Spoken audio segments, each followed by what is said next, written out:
एक ऐसा देश जिसकी जड़ें हजारों साल पुरानी सभ्यता में समाई हुई हैं, एक ऐसी ताकत जिसे आज दुनिया अनदेखा नहीं कर सकती, और एक ऐसा नाम जो आज इजराइल की सबसे बड़ी चिंता बन चुका है। ईरान मिडिल ईस्ट की चलती हुई जमीन पर यह वही देश है जो एक वक्त में पूरी दुनिया पर राज करने वाले साम्राज्य का केंद्र था, और आज आधुनिक ड्रोन वॉरफेयर से लेकर प्रॉक्सी वायरलेस तक इजराइल के लिए एक स्थायी खतरा बन चुका है। ईरान, जिसे प्राचीन समय में पार्शिया के नाम से जाना जाता था, एक ऐसा देश है जिसकी शुरुआत लगभग 25,000 साल पहले हुई थी। जब दुनिया छोटी छोटी जातियों में बटी हुई थी, तब सारिस द ग्रेट ने एक मेनिड एम्पायर की नींव रखी थी। एक ऐसा साम्राज्य जो न केवल सबसे बड़ा था बल्कि सबसे पहला मल्टीकल्चरल एम्पायर भी कहा जाता था, जिसकी राजधानी थी पेरेसोपोलिस, एक ऐसी नगरी जो आज भी अपने स्तंभों, दीवारों और नक्काशी और पत्थरों पर उकेरे गए युद्ध दृश्यों से एक महान इतिहास की गवाह देती है। उस समय का धर्म था जो जोरोसिस्ट,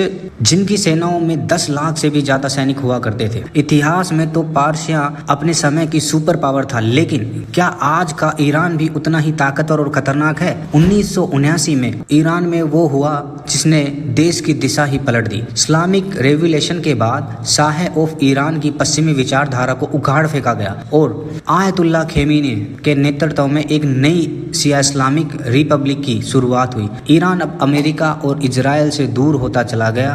पहले दोस्त रहे यह देश अब दुश्मन बन गए। इस्लामी क्रांति के बाद ईरान की नीतियां धार्मिक कट्टरता और पश्चिमी विरोध के रास्ते चल पड़ी, जिससे वैश्विक राजनीति का संतुलन बिगड़ गया। आज का ईरान कन्वेंशनल यानी पारंपरिक सेनाओं से कहीं आगे निकल चुका है। यही यहाँ की असली शक्तियां और ICRGC यानी इस्लामिक रेवोल्यूशन गार्ड कॉर्प्स, जो केवल सेना नहीं बल्कि एक आइडियोलॉजी है। कर्स फोर्स इसका वो अंग है जो विदेशों में जमीन ऑपरेशन चलाता है, खासकर ईरान, सीरिया और लेबनान में। ईरान आज अपने ड्रोन टेक्नोलॉजी के लिए जाना जाता है। शाहिद 136 जैसे सस्ते लेकिन घातक ड्रोन्स रूस तक को सप्लाई किए गए हैं। बैलिस्टिक मिसाइल की बात करें तो फतेह साहब और सेजियाल जैसे मिसाइल सिस्टम 2000 किलोमीटर की से भी ज्यादा की रेंज तक मार सकते हैं। इसके अलावा ईरान की साइबर आर्मी भी अमेरिका और इजराइल के खिलाफ साइबर अटैक से जुड़ी जा चुकी है। पर मैदान में अकेला ईरान नहीं है, दूसरी तरफ खड़ा है इजराइल। इजराइल अपने आकार में छोटा है, लेकिन उसकी मारक क्षमता, रणनीति और तकनीकी सुपरियरिटी उसे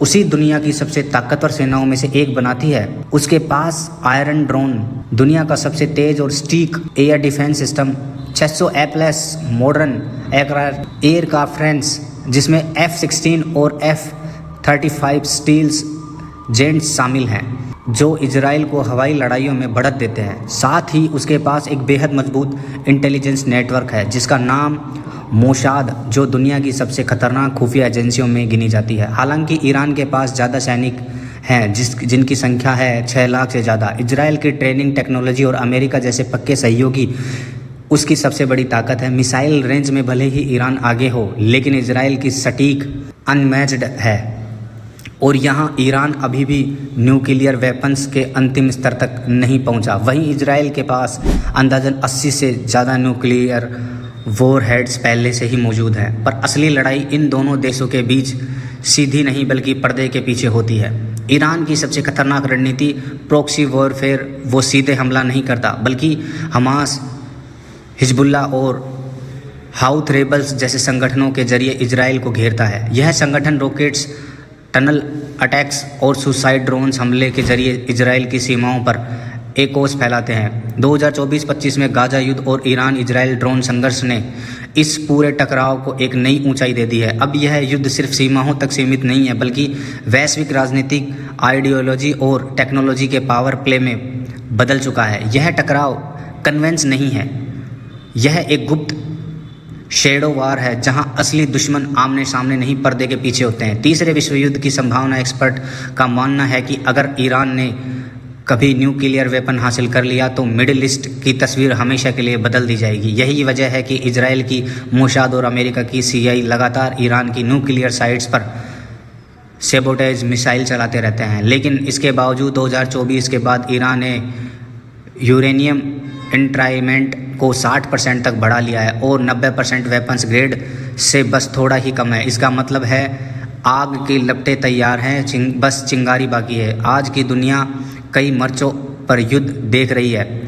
यूक्रेन, रसिया, इजराइल, गाजा और चाइना, ताइवान। लेकिन अगर कहीं सबसे गहरी, सबसे लंबी और सबसे छुपी हुई लड़ाई चल रही है तो वो है ईरान और इजराइल के बीच की लड़ाई। एक ऐसा टकराव जो ना केवल मिडिल ईस्ट को बल्कि पूरी दुनिया को अपनी चपेट में ले सकता है।